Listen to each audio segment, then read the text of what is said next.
時代の遺伝子の中で DNA の中で特に日本人はその四季折々の遊び方がうまいというのがありますね。それは前にもお話ししたかもしれないんですけど、江戸時代の人、お金がある人はある人なりの素晴らしい楽しみ方で、その桜の下に、お花見をする時には、川下りも兼ねてものすごい豪勢なお弁当を何重にもしつらえて、そのお重箱っていうのがですね、今日まで DNA としてつながってるんですよ。そのお重箱を3段重ね、それから6段重ね、もしくはもっとお金持ちだったら三重の四角いですね、そういうふうなお重っていうのをもう全部で、16種類ぐらい持って、そのお女中さんが持って、その大棚のいわゆるその商人の大金持ちの人の娘さんとか奥様とかその親戚だとかお友達がいろいろ繰り出していくときに、お酒とそれからお重箱詰めのお料理ですね、そういうものを作る人がいっぱいいたわけです。でそれを開けて、でまずそのお頭付きの鯛ですね、これ焼き魚ですけど、それを中心にして甘いその羊羹、それから寒天というので、ゼリーみたいなものですね、寒天で彩りよく、固めたもの、それから栗を使った栗きんとんって言われてるようなもの、そしてあとかまぼこですね。かまぼこは今世界中で食べられるようになったかもしれないんですけど、そういうものを詰めたり、それから川魚のちょっと鮎みたいなものですね、それから鮎を焼いたものだとか甘露煮だとかですね。で今お正月でね、私たちはおせち料理という料理を食べます。これはお雑煮っていうお餅と、それからやっぱり3段のお重をね重ねたものの中にお料理を詰めて、でわざわざ詰めてまた開けて食べるんですね。でどこの家庭もこのようなお料理を食べるんですけれども、これもやっぱり江戸時代のお正月、それから春とか、春はお重箱詰めて桜の花見に行く、それから秋は菊の、花見っていうのがあって、今でもですね日本にいらっしゃるとそういうのは、大阪の方に行くと菊人形って、菊の花に首が江戸時代のお侍さんのような形で刀を持ってね、いろいろ歌舞伎役者のようなそのものが全部菊の花で、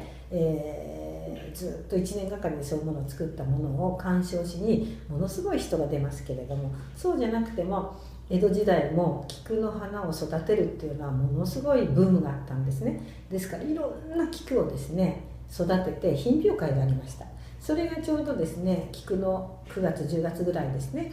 これは今でも東京でも、ネットで調べていただければ日本中どこでも菊の品評会をやってるわけですね。でそれで1個の菊から株からですね150個とか200個のものすごい巨大な直径3メートルぐらいのね、その中に150ぐらいの花が咲いてるようなものを作るようなすごい達人がいたりとか、そうじゃなくても菊をもう盆栽のように凝り固めて花が咲いてるとかね、松のように作ってみたりとか、それから江戸時代からすでにものすごい花びらがよれて、なんかもうとてつもなくへんてくりな奇妙な形になるものをその当時の人は「おどうだ」って江戸っ子がね、ご隠居さんになるような鑑賞家マニアックな人ですね。だから花びらがもうひねくれてるとか、もうぐるぐる巻いちゃってる花びらがまるでなんかこう円形のようにぐるぐる巻いてるような花を作るとか、これは菊の品評会に出して賞をもらうみたいなのは江戸時代もすごくあったらしいんですね。でそういうことで江戸の時代はマニアの人が多かったもんですから、例えば菊の品評会もそうだし、朝顔の品評会もそうなんですね。朝顔もめちゃくちゃなんか変わった、普通は朝顔って丸いんですけど、それがなんか花びらが途切れてチリチリになって菊の花みたいな朝顔を作ってみたりとか、色も交配しながら、もうこれって科学技術だと思うんですけれども、もう今までにない色を作ってみたりとかね、もういろんなことをしながら接ぎ木をしたり、もう交配をしたりしながら、もう絶対に人を驚かしてやるぞみたいな、そういう文化があって、それがお花見とくっついてたと。だから今でも朝顔市とか、それからほおずき市っていうのがあるんですね。それは浅草の方で行けば買えますけど、浅草の通りのもう何十店舗っていうところで朝を売ってたり、そうじゃなかったら何十店舗のところでほおずきを売ってたりするんですね。これってとても日本的で、その時にやっぱり風情を楽しむということで行く人たちも衣装を選ぶわけですね。で江戸時代の時もその季節に応じた、朝顔だったら朝顔のちょっと浴衣を着ていくとか、ほおずきだったらほおずきにちなんだようなものをやっぱり身にまとうとかですね、菊なんかもそういうふうに菊の振袖を着るとかですね、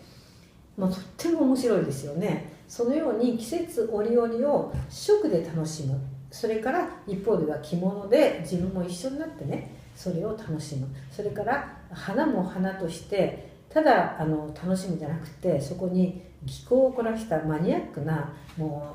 うどすこいっていうね対決姿勢、みんなと競って1を取るぞ特賞を取るぞっていう風なそういう平和な楽しみ方っていうのがあって、それがある種庶民の楽しみであり、そこにはお金では買えない価値があるんですね。なぜかっていうと、今技術っていうと巨大企業がね全部パテントを取ってどうのこうのっていうんですけど、そうではなくて庶民が自分で工夫して、そしてお互いにその、部分的には種を交換し合ったりしながらまた楽しみとしてそれをするというふうなことが、今の日本人の製造業の中とかバイオの中とか、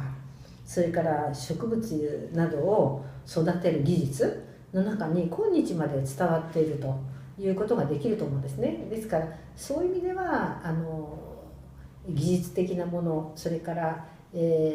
わゆるバイオの中で植物の交配技術とか接ぎ木の技術とかっていうのは実は江戸時代に根源があり、それを何ていうかな、プロだからといって肩肘張ってやるんじゃなく楽しみとしてやってきた、そういう DNA がその季節折々の花見ということにくっついて、そこでみんなが楽しみながら、コンテストをするというところで日本的な楽しみがあったと思うんですね。でこれは次回お話ししますけど、実は今日の、アニメの漫画のショーがあるんですけど、そこにつながっていくと思っています。